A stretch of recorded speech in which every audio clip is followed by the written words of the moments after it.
예수님과 언제나 거리를 두고 있는 사람들. 마태복음 26장 57절에서 75절 말씀. 부제, 예수님의 말씀을 부담스러워하는 현대 기독교인들. 마태복음 26장은 향유 옥합을 깨뜨려 예수님께 모든 것을 헌신한 마리아로부터 시작되고 있습니다.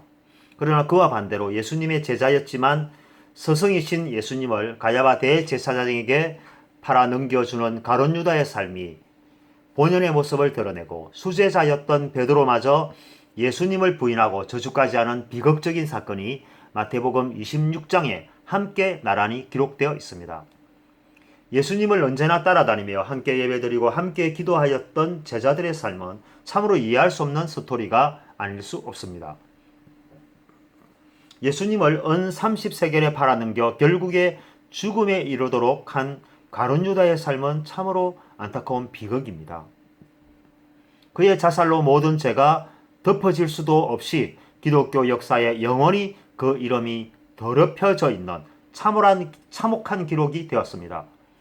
다른 제자는 몰라도 스스로는 절대로 부인하거나 떠나지 않겠다던 베드로도 스승을 향한 부인을 넘어 저주까지 하여 목숨을 구걸하는 비급한 삶을 보여주었습니다. 직접적인 제자도 아니었던 마리아에게서 예수님은 어떤 분이었길래 그 모든 것을 깨뜨려 남김없이 다 쏟아 부을 수 있었고, 가룟 유다에게 있어서 예수님은 어떤 분이었길래 은 30세겔에 팔아 넘겨줘야 했을까요? 베드로에게 있어서 예수님은 또 어떤 분이었길래 부인하고 저주까지 해야만 했을까요? 마리아와 예수님의 제자들 사이에는 어떤 차이가 있었길래 이와 같이 전혀 다른 결과를 초래할 수 있었을까요? 바로 거리감이었습니다. 마리아는 언제나 예수님과 가장 가까운 곳을 사모하며 바로 옆에 머물러 있었습니다. 예수님이 오셨을 때 언니 마르다의 미움을 받으면서도 무릎 옆에 앉아 말씀에 귀를 기울이며 은혜를 사모하였습니다. 그리고 마리아가 예수님의 죽음을 알았는지 그 여부는 알 수 없지만 그가 가지고 있는 것 가운데 가장 귀하고 자신의 분신과도 같았던 항유 옥합을 모두 깨뜨려 예수님께 드림으로써 마리아는 예수님 안에 거하게 되었습니다. 이와 같이 마리아는 몸은 비록 떨어져 있어도 마음은 언제나 예수님의 가장 가까운 곳에 있었고, 사모함에 있어서 그 누구보다 헌신적이었습니다. 이것이 바로 마리아의 예수님에 대한 신앙이었고 사랑이었습니다. 그에 반해 가룟 유다는 비록 예수님과 몸은 동행하였지만 마음은 언제나 바위 뒤에 숨어 음모를 꾸미고 있었습니다. 그래서 그는 늘 예수님과 가까이 할 수 없었고 일정 거리를 두면서 살아야 했습니다. 그 결과 가룟 유다는 돌이킬 수 없는 범죄의 자리에 머물 수밖에 없었습니다. 즉 예수님과 가까이 머물러 있지 않은 사람은 그와 반대로 세상과 가까워질 수밖에 없다는 것입니다. 그래서 자신도 모르는 사이에 세상으로부터 은 30세겔을 받고 예수님을 세상에 팔아버리는 어리석음을 범하게 되는 결과를 초래한다는 것입니다. 베드로는 어떤가요? 예수님이 그의 부인함을 예언하였을 때 그렇게도 당당하던 그의 모습은 어디로 간 것일까요? 우유부단한 기회주의 신앙인, 가까이 갈 수도 그렇다고 멀리 도망갈 수도 없는 이중적인 신앙인이 되었습니다. 예수님과 함께 동행하려니 목숨이 위태롭고 세상과 함께 가려니 양심의 찔림이 있고, 그래서 존재하지도 않는 중간지대에 머물러 기회만 엿보고 있는 비겁한 태도를 보여주었습니다.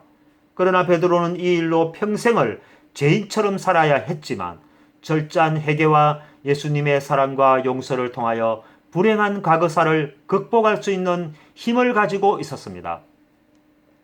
가룟 유다와 같이 영원히 죄악의 이름으로 남을 뻔하였던 베드로는 철저한 회개를 통하여 주님을 위한 참된 저자의 모델로 재탄생하게 되었습니다.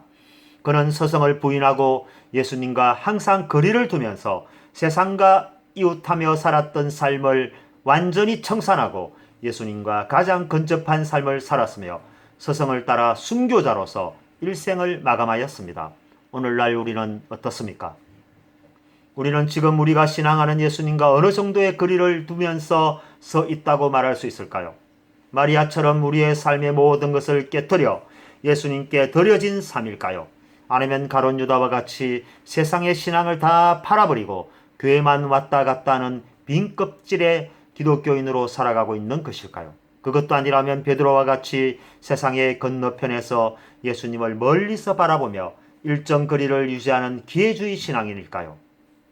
그것도 아니라면 베드로가 떨어진 그 거리에서 또다시 2000년이라는 시간적 거리까지 두고 있는 기독교인도 그리스도인도 아닌 제3의 기독교인인가요?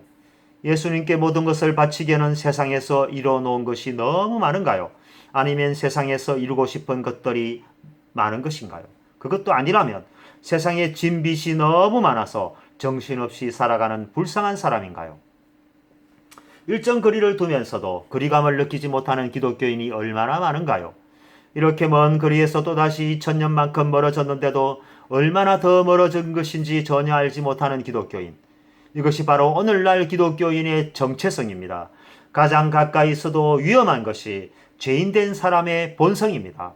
언제나 세상을 향하여 눈을 떠 있는 것이 현실적인 문제의 기독교인입니다. 그런데 더 멀리 떨어져 더 많은 시간을 지나 서 있다면 그것은 이미 보이지 않는 곳에 있다고 생각할 만큼 모든 것이 대담해질 수밖에 없다는 것입니다. 그래서 무늬만 기독교일 뿐 실상은 아무것도 아니라는 것입니다. 왜 이처럼 일정한 거리를 두면서 예수님을 바라봐야 할까요? 그것은 첫째, 두려움 때문입니다. 가까이 가면 비참하고 고통스러운 죽음에 직면할 것 같은 두려움과 공포 때문입니다. 모든 상황과 현실이 너무 안 좋은 방향으로 흐르고 있습니다. 모든 곳의 주인공이 지금처럼 힘이 없고 나약해 보일 때가 없다는 것입니다. 그의 위대함과 능력이 무엇인가 보여진다면 언제든지 달려갈 수 있는 거리에 있지만 현실적인 상황은 내가 원하는 반전의 반전으로 돌아가고 있지 않다는 것입니다. 자칫 잘못하다간 하나밖에 없는 자기 목숨까지 위험해질 수 있다는 것입니다.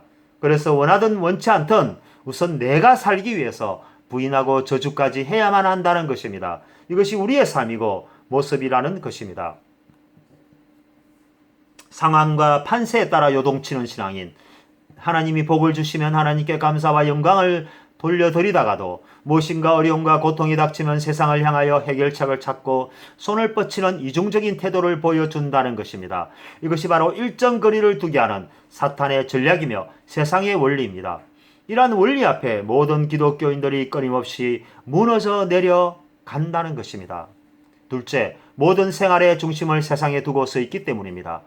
자신의 직과 직업, 가족과 경제, 꿈과 희망, 자녀들의 소망, 좋은 학교로의 진학과 대기업의 취업, 이러한 모든 꿈과 희망이 세상 속에 있기 때문입니다. 이처럼 생활의 모든 중심이 세상에 있습니다. 더 나아가 모든 휴식과 즐거움, 엔터테인먼트들이 모두 세상에 위치하고 있습니다.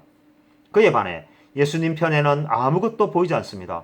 천국이라는 것이 있지만은 눈에 선명하게 드러나지도 않고 예수님도 함께 있다고 하지만 느낄 수 없습니다. 무엇인가 조금 더 선명하게 드러날 때까지 지켜보아야 하는 상황에 있다는 것입니다.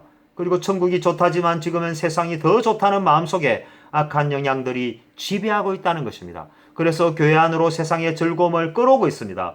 예배 하나만으로는 즐거움과 기쁨이 없다는 것입니다. 무엇인가 부족하다는 것입니다. 하나님을 끊임없이 부족하게 만들어 나가는 것이 바로 우리가 느끼는 거리감이라는 것입니다. 이 거리감이 시대에 따라 더 큰 거리감으로 나타나 우리의 신앙을 위협하고 있지만 느끼는 사람이 사라져가고 있다는 것입니다. 셋째, 패배감 때문입니다. 영원 불멸, 불세출의 영웅이신 예수님이 너무나 힘없이 죽어가는 모습에서 모든 것이 여기서 끝났다는 패배감이 거리를 두게 만든다는 것입니다. 스승이신 예수님의 죽음으로 새롭게 탄생한 예수님의 종교는 이제 끝이 나버렸다는 것입니다. 그래서 이제는 세상으로 돌아갈 준비를 하고 있기 때문에 일정한 거리를 두고 있다는 것입니다. 우리가 생각하는 예수님은 어떤 분인가요? 경제적으로 힘들 때 풍족하게 하시는 분입니까? 대학 진학을 앞둔 자녀가 아주 좋은 성적으로 원하는 대학에 진학하게 하는 힘 있는 분입니까? 가족이 신종플루 등 각종 희귀적 질병에 걸렸을 때 즉각적으로 치유해 주시는 능력 있는 분입니까? 취업하기 어려운 시대에 대기업에 취업하도록 하는 강력한 힘을 가진 위대한 힘을 가진 분이십니까? 집과 땅을 구입했을 때 찾아온 10배 이상의 시세 차익을 가져다주는 신령한 능력을 가지고 있는 분입니까? 이와 같이 우리가 기대하는 예수님은 우리가 필요로 할 때 우리가 원하는 방식으로 도움을 주는 그런 분이라는 것입니다. 그래서 모든 기도의 제목들이 세상의 문제들로 산적해 있고 진실로 중요한 하나님의 나라에 대한 기도는 디저트와 같이 취급되고 있다는 것입니다. 바로 이와 같은 능력의 예수님이 자신에게 아무런 도움이 되지 못하게 된 것 같이 보여진다면 그것은 절망적일 수밖에 없다는 것입니다. 그래서 베드로는 본래 직업과 생활로 복귀할 준비를 하게 되었습니다. 우리도 마찬가지입니다. 무엇인가 문제에 직면하였을 때 교회 앞에 와서 엎드리기는 하지만 절대적으로 의지하지는 않는다는 것입니다. 예수님은 해결보다는 상징적인 의미로서 살아있는 존재처럼 느껴진다는 것입니다. 결과적으로는 이리저리 분주하게 백방으로 정신없이 다니게 될 수밖에 없다는 것입니다. 현실적으로는 예수님보다 우리에게 닥쳐진 화급한 문제를 실질적으로 해결해 줄 수 있는 키맨들이 더 가깝고 절실하게 느껴진다는 것입니다. 이것이 바로 예수님과 우리 사이에 있는 거리감이라는 것입니다. 넷째, 삶과 죽음이라는 것 때문입니다. 삶은 무엇이고 죽음은 무엇인가? 예수님에게 있어서 삶은 구원이고 죽음은 구원에 이르지 못하는 것입니다. 그러나 우리들에게 있어서 삶은 육체가 오래도록 현실이 되어 살아가고 있는 것이고 죽음은 이것이 끝나버리는 것입니다. 그러므로 죽음은 모든 것이 끝나는 것입니다. 이 세상은 없을 것 같은 위기감과 더 이상은 없을 것 같은 위기감과 불안감인 것입니다. 그래서 이 세상의 끝자락을 붙들고 놓지 못하는 것입니다. 베드로는 예수님의 돌이킬 수 없는 죽음의 행로를 바라보고 있었습니다. 베드로와 예수님의 거리는 바로 이와 같은 산과 죽음의 거리입니다.